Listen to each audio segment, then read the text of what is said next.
एक तरफ है गोल्ड जो हजारों सालों से सेटलमेंट लेयर रहा है और दूसरी तरफ है एआई वेल्थ जो सिर्फ कुछ सालों में ट्रिलियन डॉलर पावर बन चुका है। तो सवाल ये नहीं है कि कौन बेटर है, सवाल ये है कि फ्यूचर में रियल पावर किसके पास होगी, फिजिकल या डिजिटल। और इसी का जवाब आज हम डिकोड करने वाले हैं। सबसे पहले क्लियर कर देते हैं, इस वीडियो का गोल सिंपल है। मैं आपको ये बताना चाहता हूँ कि कब गोल्ड आपका अल्टीमेट शील्ड बनता है, कब एआई आपको एक्सपोनेंशियल ग्रोथ देता है, और सबसे इंपॉर्टेंट कैसे दोनों को कंबाइन करके एक मॉडर्न एंटी फ्रेजाइल पोर्टफोलियो बनाया जा सकता है। क्योंकि आज की दुनिया में सर्वाइवर और स्केल दोनों ज़रूरी हैं। सिर्फ सेफ रहना इनफ नहीं और सिर्फ एग्रेसिव रहना भी डेंजरस है।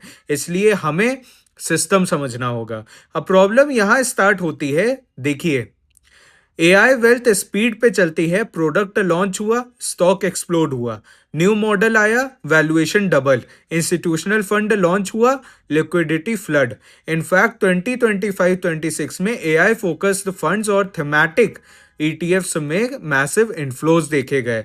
मतलब smart money clearly digital acceleration पे बेट कर रहा है। लेकिन यहीं पर ट्विस्ट है, जितनी स्पीड होती है उतनी वोलेटिलिटी भी होती है, और जब नरेटिव रिवर्स होता है तो digital wealth blink of an eye में इवेपोरेट भी हो सकता है। अब दूसरी साइड देखिए, gold slow, heavy, boring, at least surface पर। लेकिन जब जियोपॉलिटिकल टेंशन बढ़ता है, करेंसी ट्रस्ट गिरता है, फाइनेंशियल सिस्टम शेक होता है, तब गोल्ड की डिमांड साइलेंट मोड में एक्सप्लोड करती है। सेंट्रल बैंक्स ने 2025 में भी स्ट्रॉन्ग बाइंग मेंटेन करी, और ये कोई कोइंसिडेंस नहीं, क्योंकि अल्टीमेटली गोल्ड किसी सर्वर पे डिपेंड नहीं करता, किसी एल्गोरिदम पे डिपेंड नहीं करता, किसी क्वार्टरली अर्निंग्स कॉल पे डिपेंड नहीं करता। गोल्ड इज सेटलमेंट, यानी जब सब कुछ फेल हो जाए तब फाइनल पेमेंट किस चीज में होगा? फिजिकल लेयर में। और यहीं एक मॉडर्न ट्विस्ट आता है। अब टोकनाइज्ड गोल्ड आ चुका है, फिजिकल एसेट डिजिटल स्पीड के साथ। मतलब अब गेम सिर्फ गोल्ड वर्सेस एआई नहीं है, गेम है ट्रस्ट वर्सेस स्पीड का। और प्रॉब्लम यह है कि लोग या तो एक्सट्रीम डिजिटल हो जाते हैं या एक्सट्रीम ट्रेडिशनल। दोनों एक्सट्रीम्स डेंजरस हैं। तो सोल्यूशन क्या है? सोल्यूशन इमोशनल नहीं, स्ट्रक्चरल होना चाहिए। और मैं इसे बोलता हूं layer time tech guard. Layer real plus digital structure. सबसे पहले फाउंडेशन बनाओ। Cold layer physical allocated gold या सॉवरेन क्वालिटी एक्सपोजर। ये आपका इंश्योरेंस है। इसका पर्पस रिच बनाना नहीं, इसका पर्पस कोलैप्स से बचाना है। फिर ग्रोथ स्लीव ऐड करो।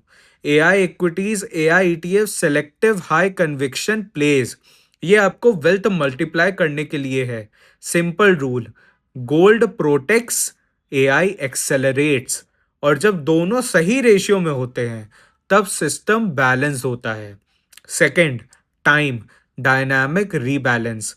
अब सेकंड लेयर आते हैं टाइमिंग का। अगर जियोपॉलिटिकल शॉक आए और गोल्ड स्पाइक करे, टेम्परेरी ओवरवेट गोल्ड। और अगर एआई अर्निंग्स सीजन स्ट्रॉन्ग आए और इंस्टीट्यूशनल इन्फ्लोस एक्सेलरेट करे, ग्रेजुअली ग्रोथ स्लीव इंक्रीज करो। यानी इमोशन से नहीं, सिग्नल से शिफ्ट करो। मार्केट नरेटिव के पीछे मत भागो, लिक्विडिटी के फ्लो को ऑब्जर्व करो। तीसरा, टेक गार्ड। डिजिटली डिजिटल को ब्लाइंडली ट्रस्ट मत करो। टोकनाइज्ड गोल्ड पावरफुल है, लेकिन कस्टडी चेक करो। ऑडिट फ्रीक्वेंसी क्या है, रिडीमेबिलिटी है या नहीं, बैंकिंग एक्चुअल एलोकेटेड बार्स में है या पेपर क्लेम। और remember, digital convenience is equal to ownership certainty. इसलिए एंकर फिजिकल रखो, डिजिटल को लिक्विडिटी टूल जैसा ट्रीट करो, रिप्लेसमेंट मत बनाओ। तो एंड में पिक्चर क्लियर है, एआई वेल्थ फ्यूचर का इंजन है, गोल्ड सिस्टम का फाइनल बैकअप है। एआई बिना गोल्ड के अनस्टेबल हो सकता है, गोल्ड बिना एआई के स्लो हो सकता है।